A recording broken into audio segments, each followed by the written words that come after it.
Namo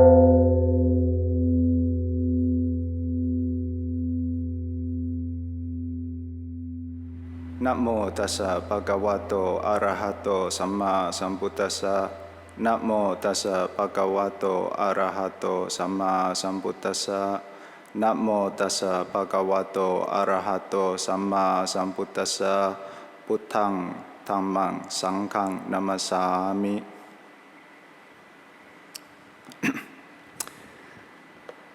Respects to Luang Por Anan, Luang Por Somchai, and all the Sangha of Wat Mapjan, and much gratitude to Ajahn Anan for translating my talk to Thai. It's a surprise for me. I didn't know that I'm going to give a talk until yesterday evening. As you've heard, the introduction earlier, I'm a temporary monk here for 4 months. So when they were mentioning to me that I'm going to give a talk in the afternoon, I thought they were all joking. And it only dawned on me that it was for real when Ajahn Stewart came to me in the evening and told me that I'm going to give a talk. And he suggested that I should share about my experience here as a monk for the past 4 months. And I was just reflecting on that for the past week. And as I was reflecting on my experience here for the past 4 months, I feel that my practice has come together. Please don't take this as a proclamation of attainment. It's just a general, mundane expression of my practice coming together. And to understand this, I have to share about the journey that I've taken as a practitioner, which started more than 20 years ago. So, 20 years ago, my friend and I from Singapore, we went to stay in Luang Por PX monastery in Lam Luka, Bangkok. And we were supposed to stay there for 7 days. And for the first 3 days, I was taken aback by the intensity of the practice. Lay aunties and uncles in their 50s and 60s would sit all night. They wouldn't sleep. And by the third day, I turned to my friend, Wei Ming, from Singapore, and I asked him that we should go Chatuchak for shopping on the 5th day. And I vowed never to visit a forest monastery again. So since then, for 7 years, I was actively engaged in Buddhist discussions and suttas discussion, giving talks in Singapore, as well as I was even sharing in funeral sessions. But the interesting thing was around 13 years ago, a pain in my heart started manifesting, and it lasted for 1 year. I had no idea where that pain came from. There was no traumatic accidents or experience in my life. It just manifested out of nowhere. And with that pain, I lost all interest in life. I would go to work and lock myself in the toilet. I would, lie on bed and not do anything for days. And that's when I realized that all the sutta discussions, or the readings, and all the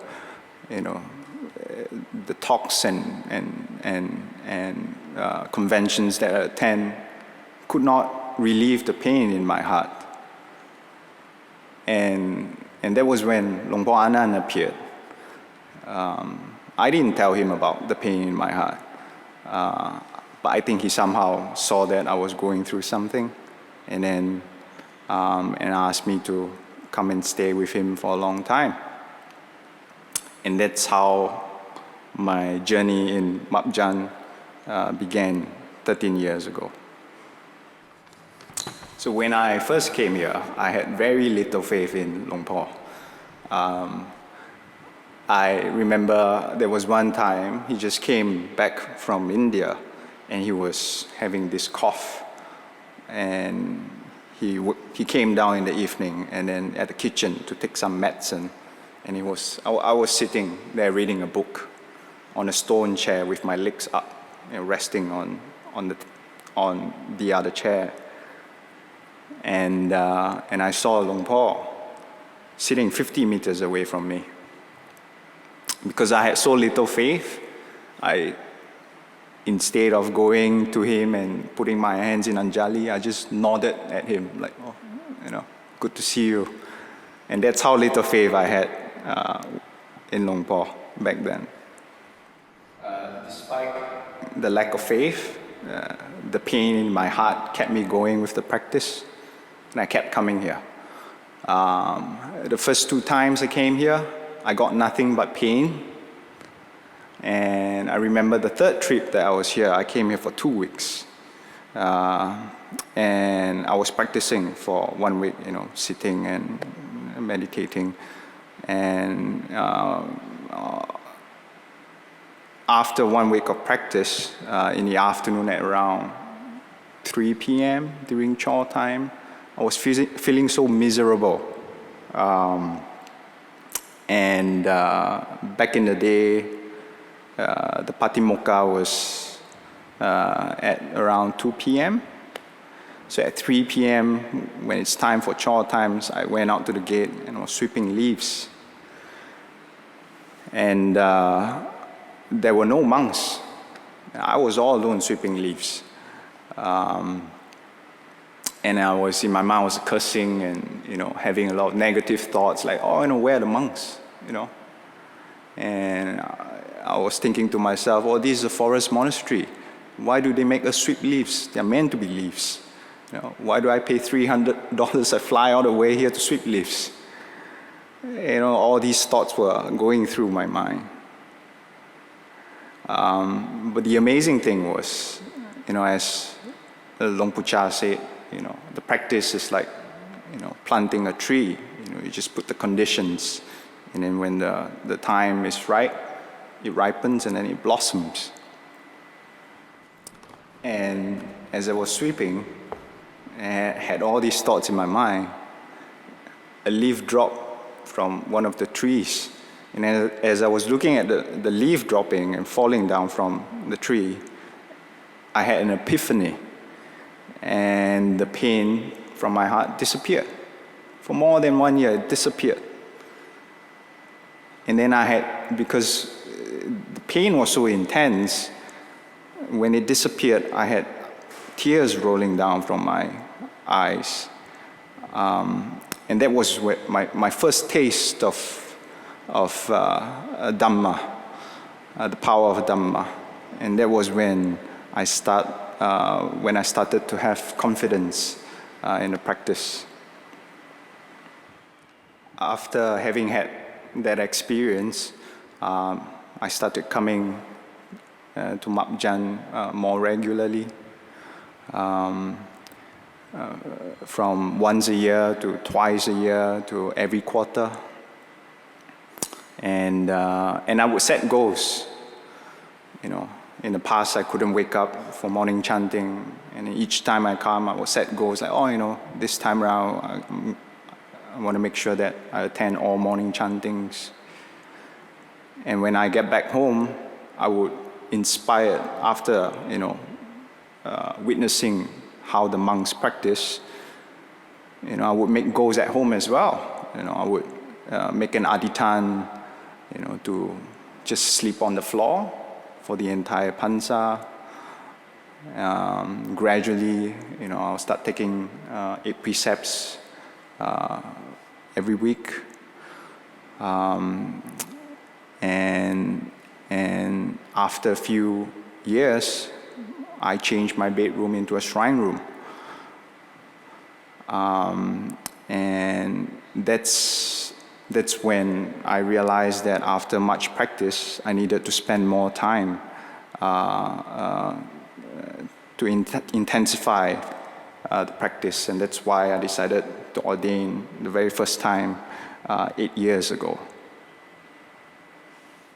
So during my first ordination here 9 years ago, I got to witness and observe Luang Por Anan up close and personal in all kinds of situations. And I realized that he was unflappable in all kinds of situations, be it, when he's with a crowd, when he's with an individual, when he's being shouted at, when, there's a lot of commotion going on. He's always so equanimous. And that gave me a lot of confidence. And more importantly, during my time as a monk, he took care of me like his own son. And that really touched me because I had nothing. I don't come from a rich family. My dad is a taxi driver, and then I'm just a normal guy. But the way he looked and took care of me really touched me, and that's when my faith and in Luang Por Anan grew. I realize I'm running out of time to tell my stories, but I'll cut to the chase.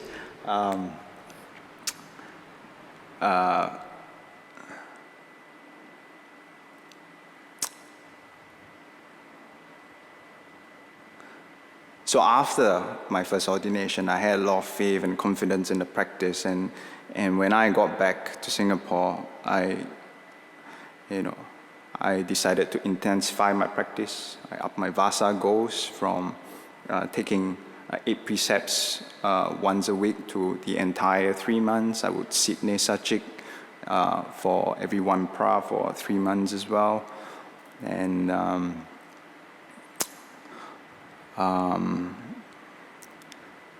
I would spend a lot of time with Kruba Ajahns as well. And I remember one time I was, back in the day, I think many years back, Luang Por Thong from Wat Asokram, the late Luang Por Thong from Wat Asokram came to Singapore, and he was nursing cancer. I think he had cancer. And they were having 3 hours meditation every day. And I would sit in, and I see Luang Por Thong with cancer. I think he's more than 70, 80 years old, and he would sit there. And he wouldn't move for 3 hours. And I was like 20 over years old, and I was like shifting around, and then I was like, having a lot of pain. And when the time was up, he had the brightest smile you could find on someone, and it's amazing given that he's cancer-stricken and 80 years old, and that gave me a lot of confidence as well. And because of that, we also started having weekly 3 hours meditation in Singapore, where we would sit 3 hours without changing posture, and the intention is to up it to 4 hours. And because of the practice that I've done through the years, I've decided to ordain for the second time this time. One of the main reasons was because Luang Por is getting old, and while I wanted to ordain while he's still strong, and that's why I came and ordained for 4 months. And during this time, as I've mentioned earlier in the talk at the beginning, that I realized that my practice has come together, because in the past it felt like it was hit and miss. Whatever I was doing, I was doing all the austere practices, but I realized that the results were all hit and miss. Like sometimes were good, sometimes not so good. But after all these years of practice that I had as a layperson, with a group of friends, ordaining here the first time, and coming back here again, I realized that my practice has gotten more and more consistent. And right now, I could press the right buttons and know the kind of results that I will get. And that's heartening to know.